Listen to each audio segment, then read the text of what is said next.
دنیا میں کوئی تعلیم یافتہ ایسا نہ ہوگا جس نے عرب کا نام نہ سنا ہو۔ عرب ایک ریگستانی ملک ہے جو ایشیا کی مغربی سرحد پر واقع ہے اور جس کے ساحل پر بحر احمر لہریں مار رہا ہے۔ اسی ملک سے 7ویں صدی عیسوی میں شروع ہونے کے بعد ایک انقلاب کی لہر اٹھی جس کا نام ہے اسلام۔ اس انقلاب کے بانی حضرت محمد بن عبداللہ صلی اللہ علیہ وآلہ وسلم، جنہوں نے اپنی پیغمبری کا اعلان کرتے ہوئے دنیا کو کامل توحید کا پیغام پہنچایا اور بت پرستی، اقتدار پرستی، سرمایہ پرستی کے غیر اللہ کی ہر طرح کی پرستش کی مخالفت کی۔ اس سے ان لوگوں کو مخاصمت پیدا ہو گئی جن کے اقتدار کو اس تعلیم سے نقصان پہنچا۔ انہوں نے اس انقلاب کو روکنے کی کوشش کی اور ان کے ہاتھوں پیغمبر کو بہت بڑی تکلیفیں اٹھانا پڑیں۔ اس مخالفت میں بنی امیہ پیش تھے، اس لیے کہ اگرچہ پیغمبر اسلام کی تعلیمات براہ راست کسی خاندان کی بلندی اور کسی خاندان کی پستی کی حمایت نہیں کرتی تھیں، مگر آپ کی تعلیم میں بلندی اور عزت کا جو معیار قرار دیا گیا تھا وہ صرف کردار کی خوبی، فرائض انسانی کی بجا آوری تھی۔ اس معیار پر بنی امیہ کے اکثر افراد پورے نہ اترتے تھے۔ چنانچہ امیہ کے پوتے ابو سفیان بن حرب نے اسلام کے خلاف بغاوت کا جھنڈا بلند کیا۔ عرب کے ہٹ دھرم جاہل بت پرست اس علم کے نیچے جمع ہو گئے اور حضرت محمد مصطفیٰ صلی اللہ علیہ وآلہ وسلم کو ستانے اور تبلیغ اسلام میں روڑے اٹکانے لگے اور آپ پر برابر مصیبتیں اور سختیاں جھیلتے رہے اور آپ کے پیغامات کا دائرہ مقبولیت کے لحاظ سے وسیع ہوتا گیا، یہاں تک کہ حجاز کے دوسرے اہم شہر مدینہ کے رہنے والوں نے اس تعلیم کو قبول کیا۔ آپ سے نصرت کا وعدہ کر کے آپ کو اور آپ کے ساتھیوں کو وہاں آنے کی دعوت دے دی۔ چنانچہ آپ کے ساتھ والے وہاں رفتہ رفتہ جانے بھی لگے اور زیادہ تر چلے گئے۔ جب مکہ والے آپ کے مخالفین نے یہ دیکھا تو اب انہوں نے ایکا کر کے آپ کی جان لینے کا فیصلہ کر لیا اور رات کے وقت آپ کے مکان کو آ کر گھیر لیا، مگر آپ اپنے چچا زاد بھائی حضرت علی کو اپنے بستر پر لٹا کر خود ان کے حلقے سے نکل گئے اور مدینہ کی طرف روانہ ہو گئے۔ اس واقعے کو ہجرت کے نام سے یاد کیا جاتا ہے۔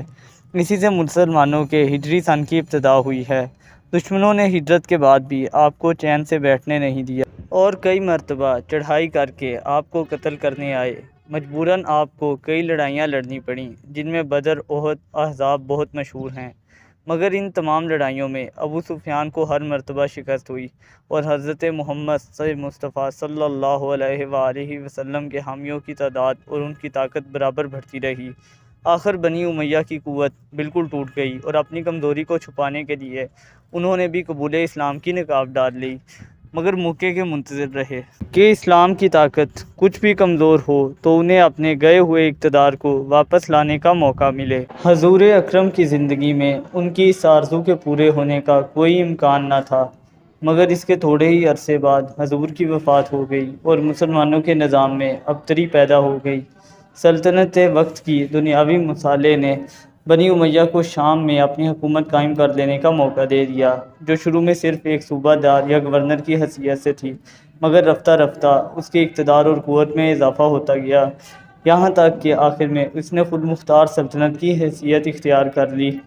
ان لوگوں نے شام کے ملک میں اپنا قبضہ جماتے ہی حضرت محمد مصطفیٰ کے رائج کیے ہوئے اسلام اور اسلام کی پھیلائی ہوئی مساوات کا مٹانا شروع کر دیا، اور آخر میں تو یہ حالت ہوگی کہ احکام قرآنی کی کھلم کھلا اور عام خلاف ورزی ہونے لگی۔ رسول کے حقیقی جانشین جو اسلامی تمدن و تہذیب کے محافظ تھے اس کو کس طرح برداشت نہ کر سکتے تھے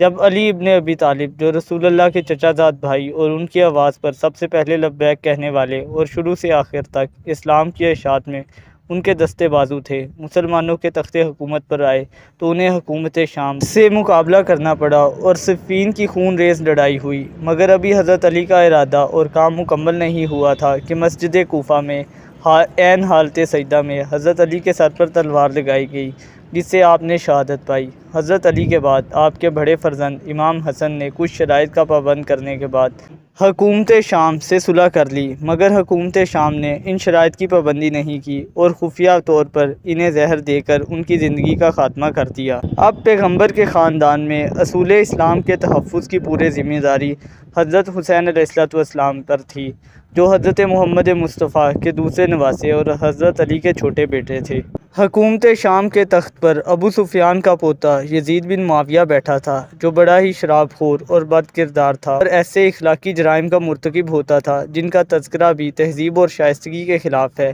اس کے باوجود اتنے دن کے مضبوط اموی اقتدار کی ہیبت سے عوام کو دم مارنے کی ہمت نہ تھی۔ وہ حکومت کے ظلم و ستم سے اتنا ڈر گئے تھے کہ خوف خدا کا احساس باقی نہ رہا تھا۔ مگر یزید جانتا تھا کہ حجاز کے شہر میں، شہر مدینہ کے محلے بنی ہاشم کے اندر ایک انسان ہے جو مجھ سے نہیں ڈرتا، صرف خدا سے ڈرتا ہے، اور وہ اصول اسلام کا حقیقی محافظ رسول اللہ کا نواسا ہے۔ وہ خاموش سہی، مگر کیا معلوم کس دن دنیا کی آنکھوں سے غفلت کے پردے ہٹ جائیں اور وہ سچائی کی طرف کھنچ جائے۔ اس بنا پر یزید کو فکر لاحق ہوئی کہ کسی نہ کسی طرح وہ حسین سے بیعت حاصل کرے۔